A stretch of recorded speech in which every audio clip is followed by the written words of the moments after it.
All right. Our first speaker this morning is Katie Hermanson, who's joined us from CSU East Bay. Katie has been working this summer with Stacy, and today she'll tell us about their project together, globular cluster-like dwarf galaxies in the EDGE2 simulation suite. Good morning, everyone. So happy to be here. Thank you all for coming, and I'm so excited to kick off this symposium today and tell you about my really exciting research. All right, so I'm going to talk a little bit about the background and motivation for my project. So as you may know, the nature of dark matter is a huge unsolved answer or question in physics. We don't know its true particle nature, but we do know that it's really, really critical to setting the stage for structure formation in the early universe. And so because dark matter only interacts with regular matter gravitationally, this allows it to clump together and form these dark matter halos, which then trigger the bottom-up structure formation in terms of stars, star clusters, galaxies, and so on and so forth. This panel at the bottom here is of a large-scale cosmological simulation called Millennium, just of dark matter. And you can see as we zoom into these panels here, going to lower and lower length scales, you can see there's just a really, really rich variety of substructure in terms of these halos and subhalos that are forming that all can host galaxies inside them. And so even though we don't know the true fundamental nature of dark matter, we still have a lot of indirect evidence of it from things such as galactic rotation curves, gravitational lensing. And so trying to probe the mystery of dark matter is part of the motivation of my project. Furthermore, I want to talk a little bit about these problems that we see at small cosmological scales.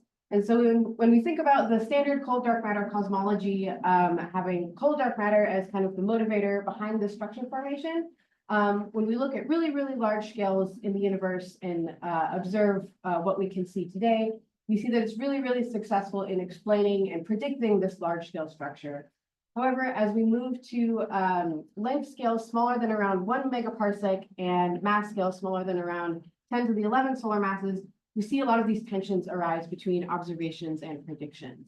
And so the motivation here is how can we kind of bridge this gap in our understanding? Do we need some more answers from astrophysical observations, or is there something else we can probe by looking at alternative dark matter models? And so I want to talk a little bit about warm dark matter model versus the cold dark matter model. So cold dark matter as a particle has more mass and a slower velocity in the early universe, whereas the warm dark matter particle has less mass and faster velocity. And this has consequences for these dark matter halos and galaxy formation. You can see on the left panel here in cold dark matter, there's a lot more subhalos and kind of substructure forming in the left panel around the parent halo as opposed to the warm dark matter. And so just by looking at these properties in these simulations, we can kind of see what are the ramifications that this has for these galaxies that are forming within these dark matter halos. And so the key question here is looking at these properties, kind of what is differing in our two models and how can we analyze that with our simulations? And so this is where dwarf galaxies come in. Dwarf galaxies are just a really ideal astrophysical environment for us to probe the nature of dark matter. They are among the lowest mass, faintest, and oldest objects in the universe, and they are also extremely dark matter dominated. So this is just a great test for dark matter physics. The galaxies that I'm looking at in my simulations are similar to something like Pictoris 1 here at the bottom right, which has a stellar mass of around 3 times 10 to the 3 solar masses. However, there is a caveat. So as we're looking at these really, really low mass galaxies, kind of at the edge of the observed limit of what we can see, some of these objects start to look similar to things like globular clusters. And globular clusters are similar to dwarf galaxies. They're also very, very faint and they form in the early universe. But the key point here is that while dwarf galaxies are really, really dark matter dominated, globular clusters are thought not to form within dark matter halos. So that's something we have to keep in mind as we're looking at these. And so the simulation suite that I'm looking at, or that I'm using, is called EDGE. It's a really, really high resolution hydrodynamical simulation, which uses an adaptive mesh refinement code. And so we start with a large cosmological volume here in the center. That's at a low resolution. We then create these halo databases on the sides that are then re-simulated to a really, really high resolution. And each database has a parent halo with many thousands of subhalos within it. And so I want to talk a little bit about the novelty of these EDGE2 simulations. So when we're trying to simulate these halos and these galaxies, we have stellar feedback, things such as gas, heating, and cooling. But EDGE2 has includes these new kind of aspects that are improving the quality of the physics in the simulation, things such as radiative transfer and non-equilibrium cooling.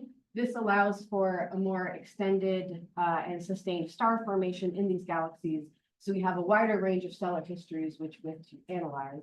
And we're also including an updated reionization model and sophisticated metal enrichment of 8 different elements. And so the underlying key point here is that this just gives us more accurate galaxy evolution physics with which to have better data. And so, as I kind of alluded to before, something interesting we are seeing in these EDGE2 sims is a new class of objects appearing, globular cluster-like dwarf galaxies, or GCDs. And these objects are unique in that they share properties from both globular clusters and dwarf galaxies. And this panel on the right here shows a GCD forming with the gas on the top and the dark matter on the bottom. And we're probing really, really, really low masses, so stellar masses between 10 to the 2 and 10 to the 3. And the really interesting thing here is these objects are forming within really dark matter dominated halos, which is really, really cool. So looking a little bit at the data of our EDGE2 sims, this plot here shows V-band magnitude over half-light radius. And before I get any further, I will mention that all of the data that I'm going to show you has been run just in the cold dark matter regime. So this is not including warm dark matter. This is just looking at cold dark matter as a baseline. And so the triangles are the EDGE2 data points, and then the faint points in the background are observed local volume. So the pink circles here are dwarf galaxies. You can see there's this kind of trend. The gray diamonds kind of clustered here are globular clusters. And then the red points here kind of at the bottom are newly discovered unclassified satellites. And then this color bar on the side is mass ratio. So the more purplish bluish in color the points are, the more dark matter dominated they are. And so I want to draw your attention to the clustering of these kind of EDGE2 points here. And you can see that they are similar in size to these globular clusters, but they kind of follow this downward trend of traditional dwarf galaxies. And so the fact that we see them all kind of clustered here around the unclassified satellites area is really, really interesting. And they're super, super dark matter dominated. So indicates that we might need to take a little closer look at how we kind of classify these two categories. Additionally, we can also look at the metallicity spreads and the age spreads of these galaxies. And so you have metallicity on the x-axis, or sorry, the y-axis, age on the x-axis, and again with the mass fraction on the color bar. And this red dashed line here denotes the age at which traditional globular clusters usually form. And so if we're looking to the left of it, this would indicate that our data is looking more globular cluster-like, whereas to the right would be more dwarf-like, because dwarf galaxies usually have really large age spreads. And so again, the fact that we're seeing all of the data points to the right of this red dashed line just indicates that these objects are looking sort of dwarf galaxy-like, as in they're really dark matter dominated, but again, trying to classify between these two categories. And so some key takeaways here, we have shown that these tiny low mass globular clusters like dwarfs form in these simulations and emerge naturally and evolve to the present day. They're extremely robust to changes in galaxy evolution and subgrid physics. And furthermore, they may be a strong test of alternative dark matter physics. So future directions, we want to run the same analysis code in warm dark matter simulations. Similar to this panel here, you can see there's a cold dark matter panel and then 2 warm dark matter sims with two mass values, 6 keV and 3 keV. And specifically, we want to analyze the number of subhalos that are forming and their formation times and compare them with cold dark matter. And that is it. Happy to take questions.